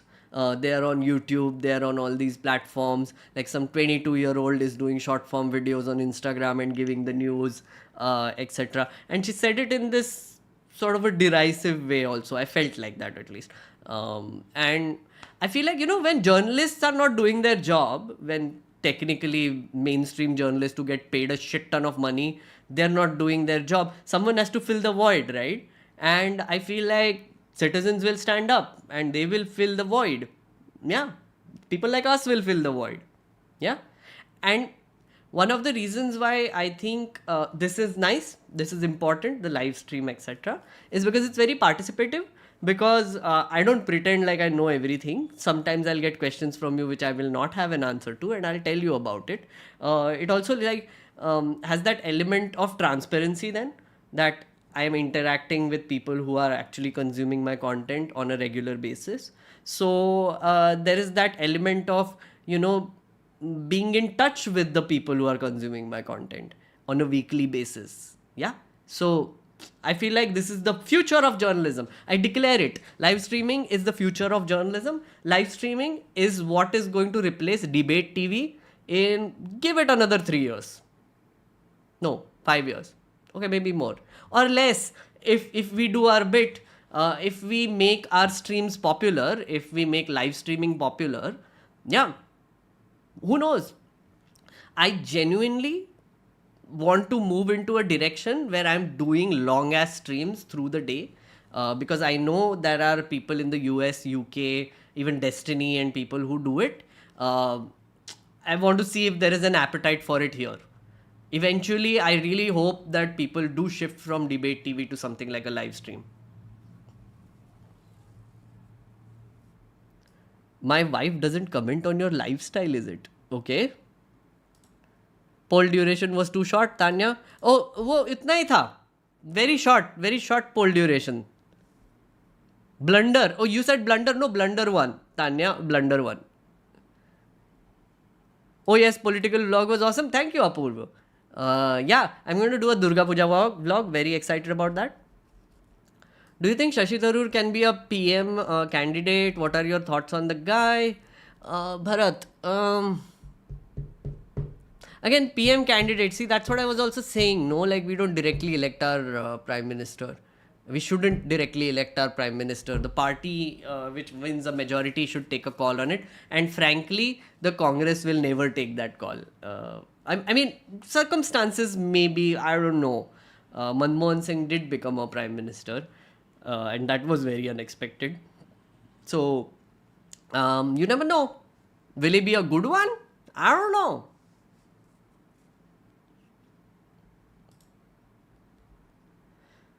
I think about democracy without any political parties, like just elect your MP, that's all. Yes, meet. Absolutely. But also, I have done this blunder of essentially just looking at the MP candidate and then voting based on just their work. Also, keep a layer of what party they belong to, because that is also very important. Essentially, their decisions will be completely dependent on what their party leadership is telling them to do. So, party and then candidate, yeah, of your local area. Prime Minister and all should come way below, right? So your issues, what your local issues are, which are the MPs who are actually talking about your local issues, that should be the priority. Which are the candidates that are talking about it. But also the party stand matters. Is the party communal in nature? Is the party causing suffering? right? Is the party being arrogant? Is the party not answering citizens' questions? Is the party raiding journalists? And is the party making up shit and just, whatever? So, you know what I mean. You know what I mean. You know what I mean. So, yeah. I didn't name the party. Who knows?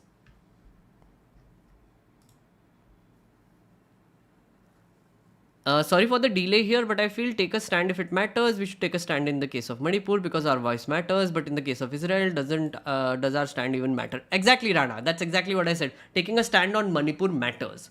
Taking a stand and saying that the government needs to intervene and stop the violence, that is a very legit and important stand to take. Constantly questioning the government after taking that stand is also very important. But with Israel-Palestine, doesn't matter. Who are you going to ask questions to? Yeah? Are you going to ask Modi ji to take a stand? Are you going to ask the Indian government to declare ki, oh, we support Israel or we support Palestine? They can't do it. They just cannot do it. Diplomatically impossible to do it. Yeah? Either they upset one set of countries or they upset the other set of countries.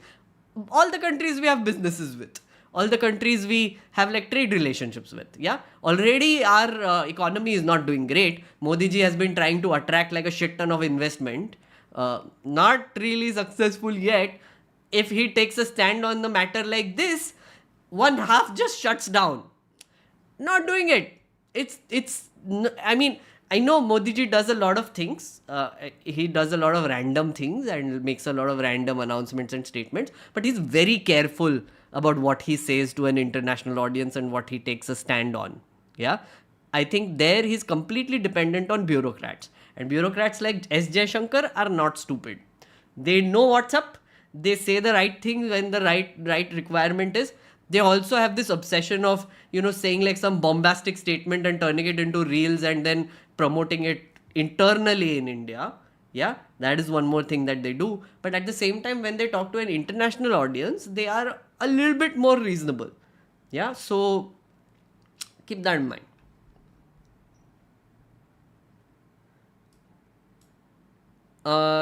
You adding the party criteria seems contradictory to the only look at the MLA mindset. I should look at the candidate. No, it's not. I that's what I was saying, right, Priyanshu? It needs to be thought of in layers when you're voting, right? I do believe that looking at the party and their stand and what their manifesto says is actually very important. Then you can come to your local candidate and what they stand for and what are they promising, etc. Also like consider what issues you have or what your areas have and match the two. That's what I was saying, right? It's not contradictory. It's actually quite fits in together. And the only reason why I say it because of the anti-defection law, right? I didn't know about the anti-defection law earlier. When I found out, I was like, yeah, absolutely. Party, by that logic, you have to make sure that the party comes first because the party leadership will just order their block of MPs to vote a certain way and they have to do it. So how does it matter what candidate is there, right? It's a very confusing scenario. I realize that. But at the same time, voting for the prime minister directly still doesn't matter. Still doesn't make sense to me. Because what if it's a coalition government, right? Yeah, what if a coalition forms a government? That is I feel like that is the ideal form of government because then they will be absolutely useless and they will not let each other do anything, which means we will be well off. I mean, useless government is great. I want government to be boring. Of course, the RSS is a mothership of BJP of sorts, but I feel like once Modi goes somewhere, the BJP will crumble under internal power struggles. Yeah, I get it. I mean, right now, as I said, if you saw Modi Review episode 1, I pointed this out, right? That Modi exists as an entity and BJP is a follow-up to that. So people are winning elections because of Modi and BJP is incidental. So it doesn't matter like what candidate is there as long as Modi wins. So that's what, no, like, oh, aayega to Modi, if not Modi, then who? It all follows from there, right? It is going completely against our democratic setup. It is completely against what we are supposed to do and how we are supposed to vote and what criteria we have to keep in mind.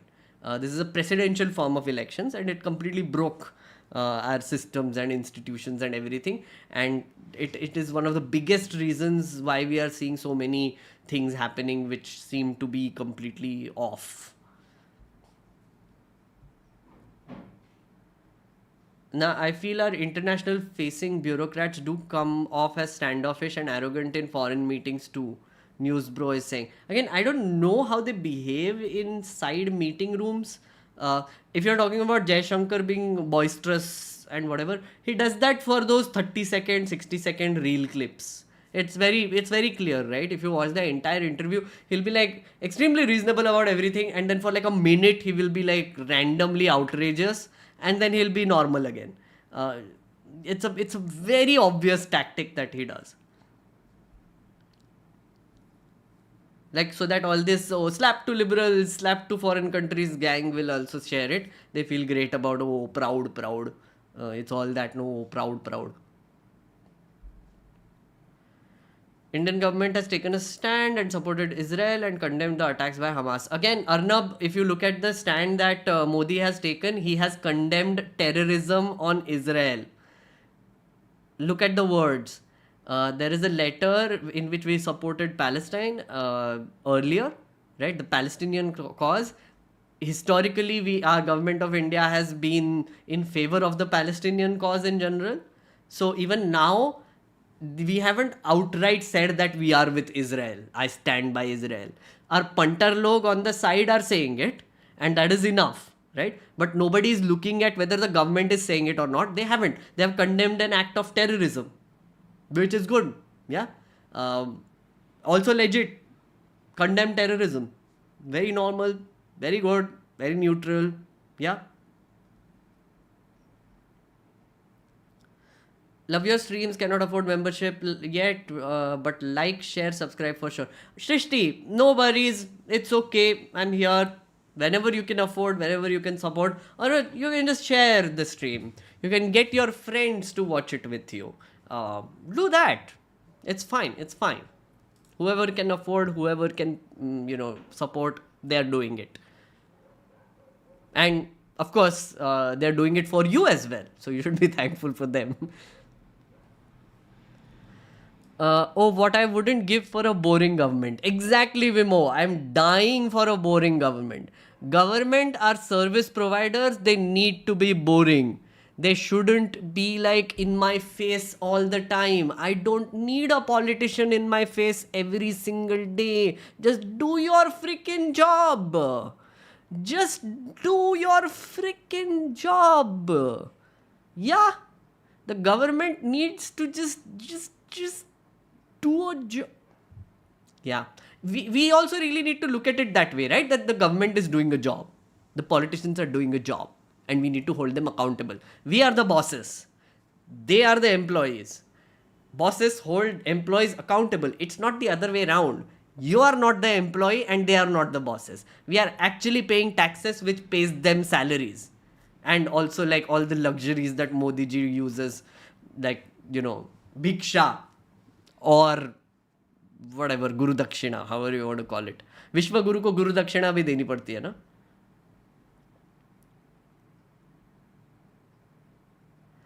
Why do you think none of the proper news media read newspapers, do deep dive on Gujarat model of 2014? It was sus even then. Thanks to YouTube, I think such a massive information wouldn't happen. Gauri Shankar, I think, also I was asking the same question about Make in India. It's been 10 years of Make in India. Nobody has done a deep dive on that either, right? 10 years of Make in India, big splash it made earlier. Everybody was very hopeful. Nobody did it. So I was like, I'll do it. And I have done it. If you see Modi Review episode 2, has a giant big deep dive on Make in India, why it worked, why it didn't work, and what can be an alternative. Hey Gauri Shankar, thank you for becoming a member. Thank you so much. Unlike Indian left ideology, why BJP or right wing don't disunity? What? I don't understand. Can't say the name about other ministers though. Same about other ministers. Okay. Oh, our EM clearly knows what he's doing, at least with regard to his domain. Yeah, absolutely. Most of the ministers also know what they're doing, which is not challenging Modi ji and just doing whatever they're told. And they know that if they just do whatever they're told, if they keep saying Modi ji every third sentence, they are safe, they are good.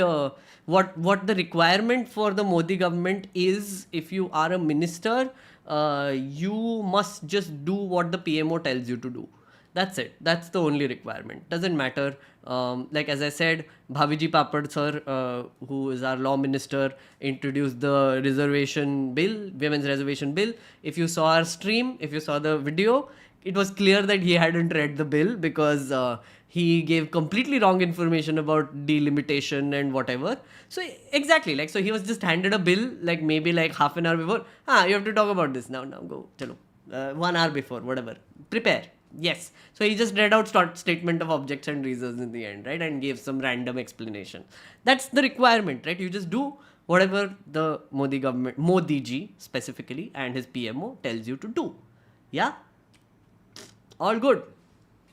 And the thing is that with Jai Shankar, it's a little bit interesting because he does have to go out and talk to other prime ministers and whatever. So there, he technically, Modi ji cannot really tell him what to do. He also has to trust Jai Shankar sometimes, right? Because Modi ji, I think, is super self-aware. He just needs Jai Shankar to make him look good. So that way, I think it works out well between them. At least that's my assumption, right?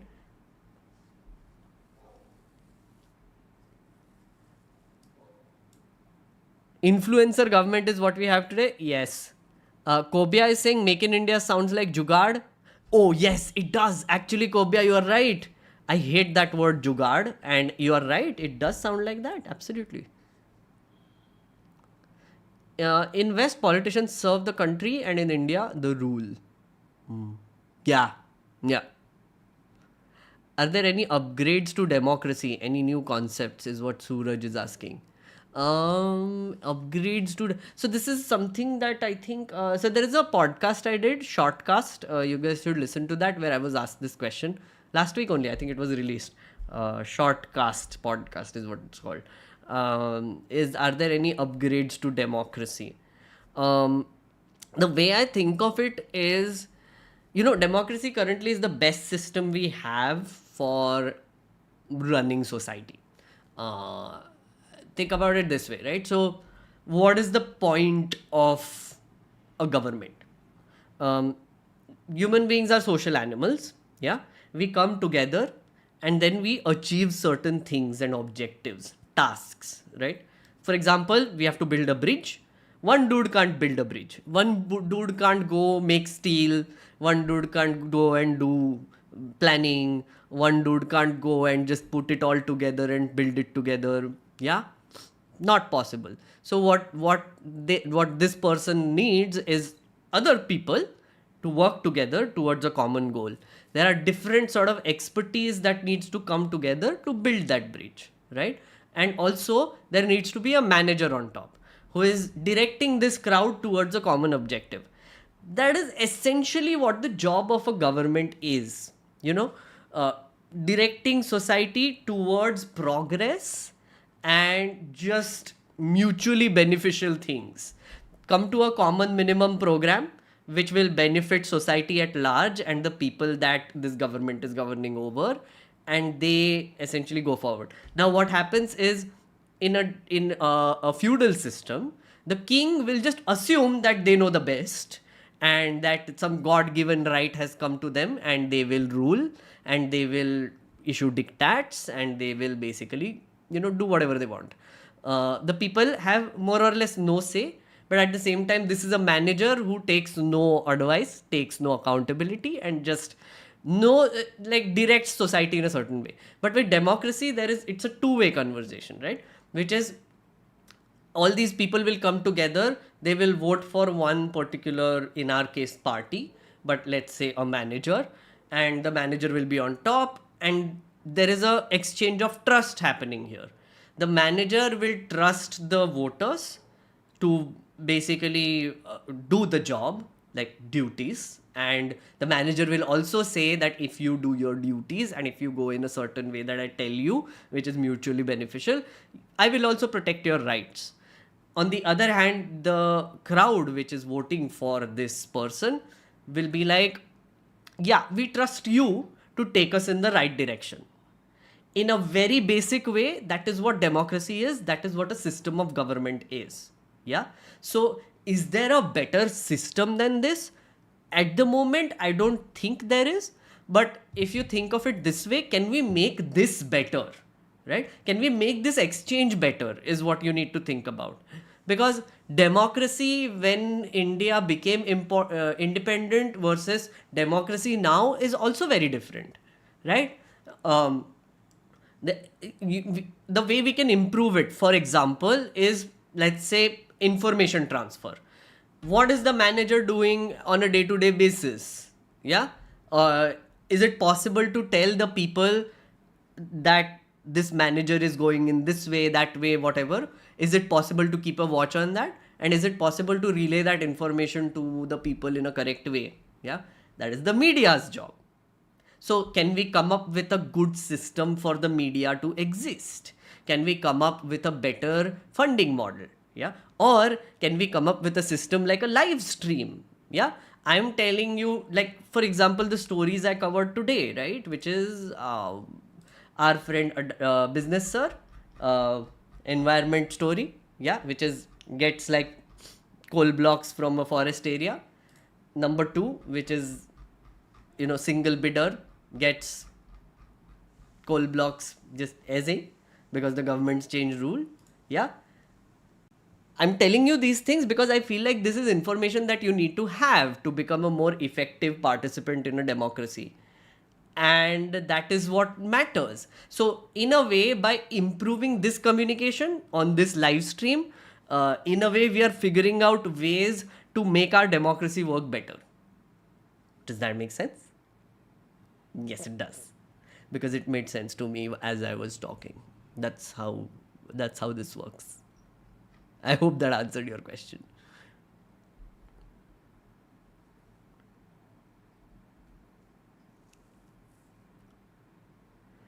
There is no way Godi media can escape from all the disasters they have done. I mean, everybody will have their comeuppance. Democracy is efficient for a rich country, difficult for a poor country. Why would you say that, Aditya? What is rich and poor got to do with it?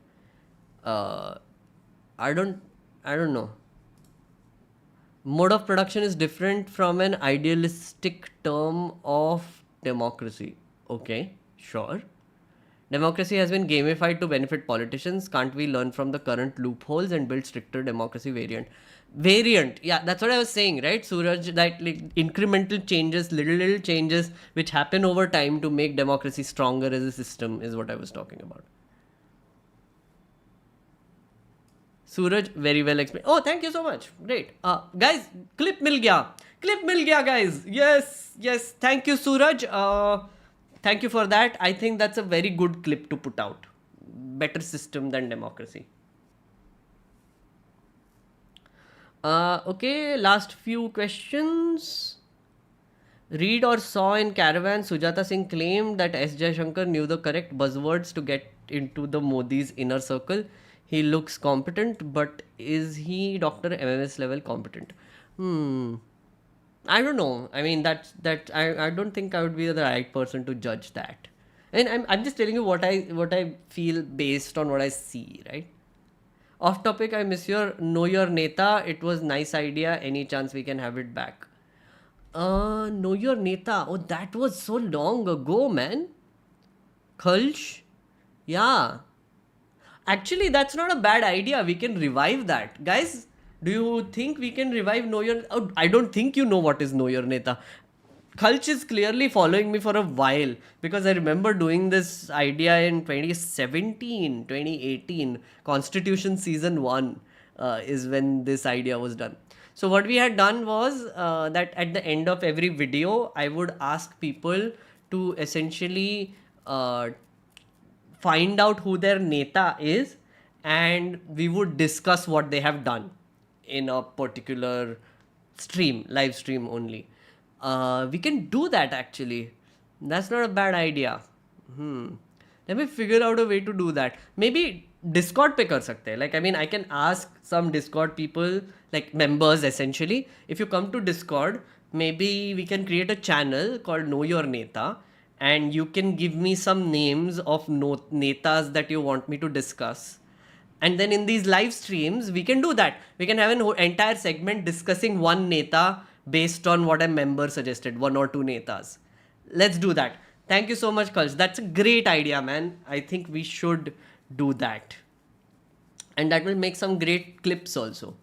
I feel like nice idea. Know your neta.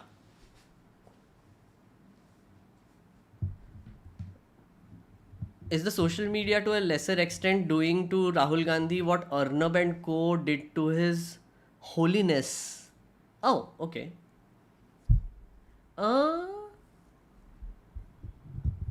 So you mean, are they propping up Rahul Gandhi to become more popular than he is?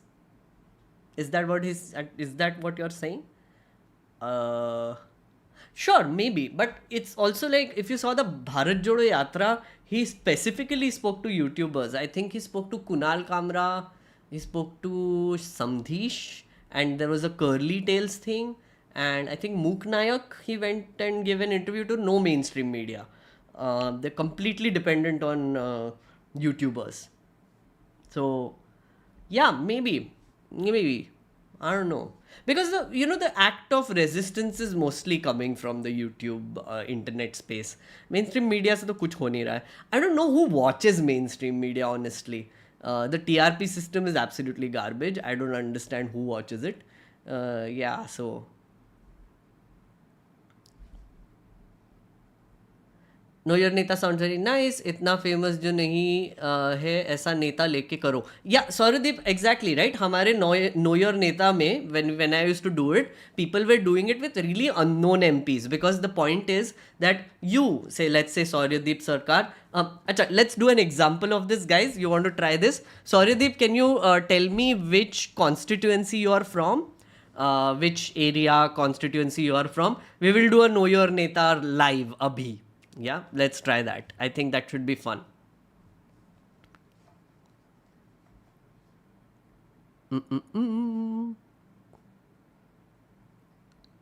It'll be a little unprepared, but I'm willing to give it a gander. You should do a series called Follow the Money, where you look at politicians and capitalists and what influences them to propose or pass different bills, push certain narratives. Unfortunately, Shushank, I want to do that, but I don't know how, because the electoral bonds completely makes this impossible. Electoral bonds, you cannot follow the trail of the money.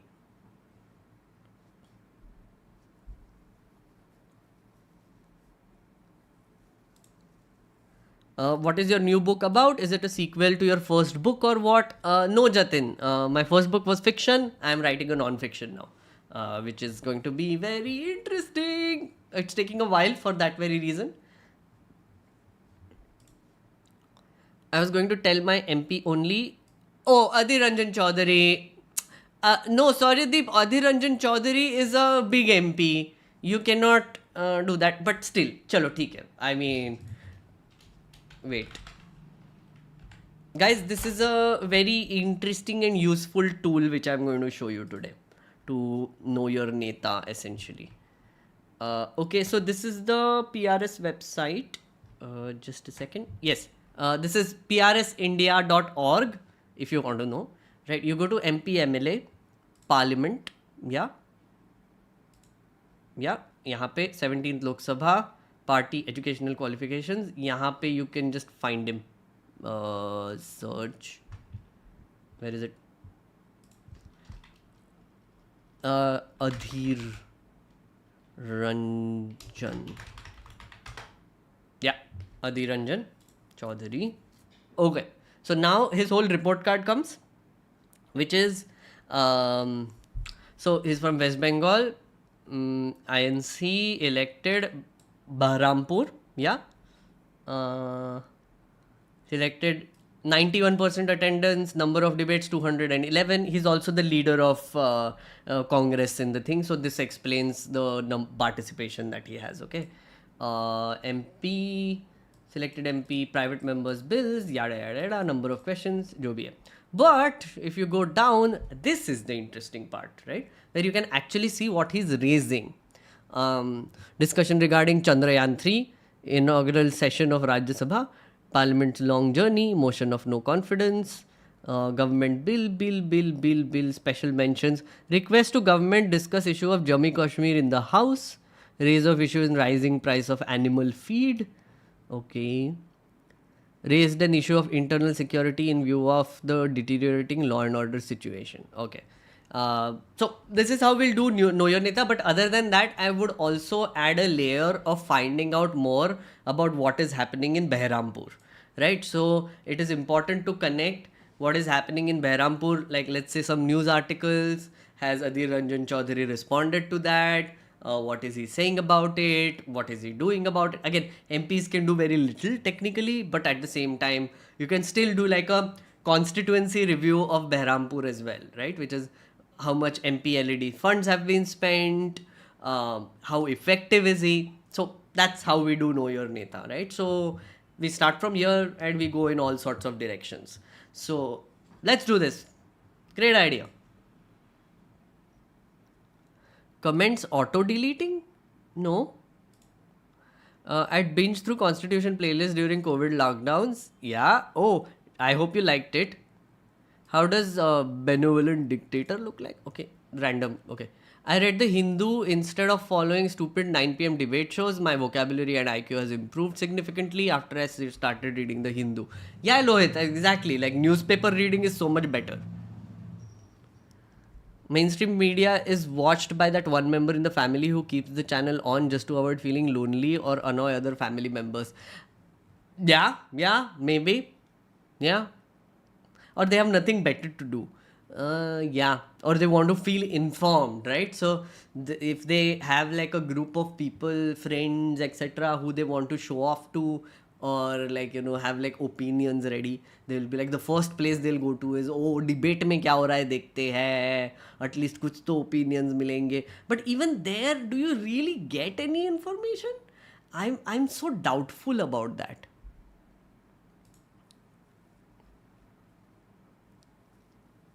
My MP is Tejasvi Surya. Okay. Actually, that's a good Know Your Neta MP to look at. I will do that. My MP is Biduri. Biduri. That person. Oh God, it made me feel so awful. That whole thing that happened in Parliament. Holy shit. I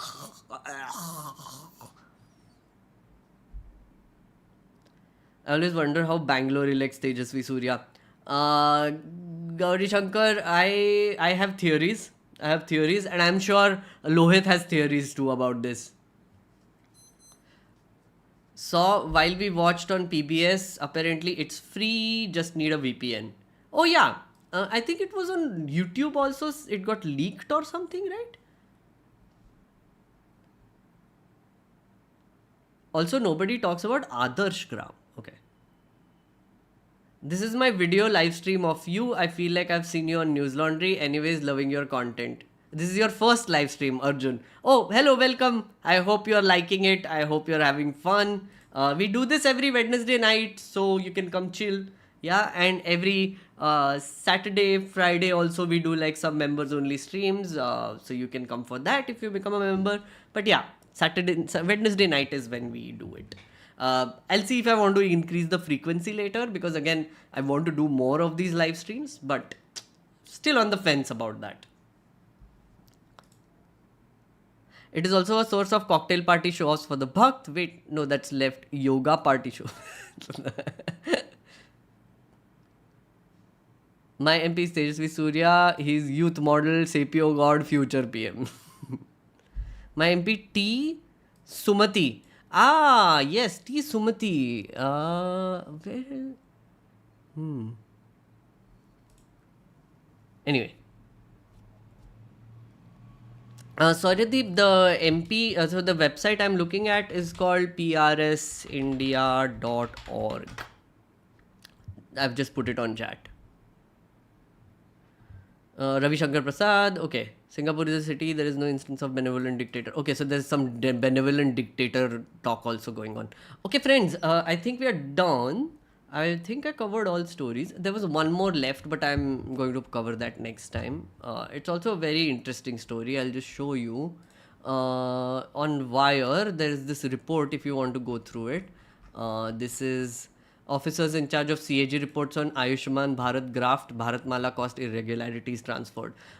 It's a 3-part series by Wire. This is the latest development on it. I think I'll spend a longer time on this because there is like 12 CAG reports associated with this story. I also wanted to read more on those CAG reports before I cover this. I was just going to do like a general roundup of this. But if you want, you can take a look at this. Next time I come, I will probably cover this as well. Again, next week, guys, no stream. Going to Calcutta. But thank you for watching this stream. Also, please do consider sharing Modi Review 2. Yeah. And also Modi Review 1. Took a lot of time, took a lot of effort, and would really appreciate if you would share it.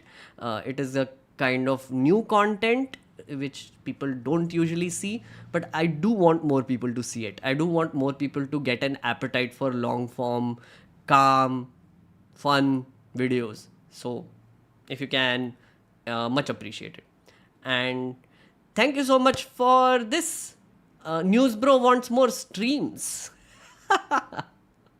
Newsbro, I'm going to try my best to do more streams. I know a lot of people actually have been telling me to do more of these. The thing is, if I do it on a Wednesday night, I can cover like the week's news, but usually I end up covering like 3 days worth of news, more or less than, earlier. So I get the point of more streams. Let me just figure this out. But I will come back for this. Basic support में member stream मिलता है. Sorry Deep, no. So workshops are for super supported above, and I will make it available for members later to watch. So if you want to come live, you will have to do super support plus. But if you want to see it later, you can do basic support, and you will get access to Discord as well. Okay. Thank you so much, sirs and madams and everyone. I will see you in next week. Yeah. Okay. Bye.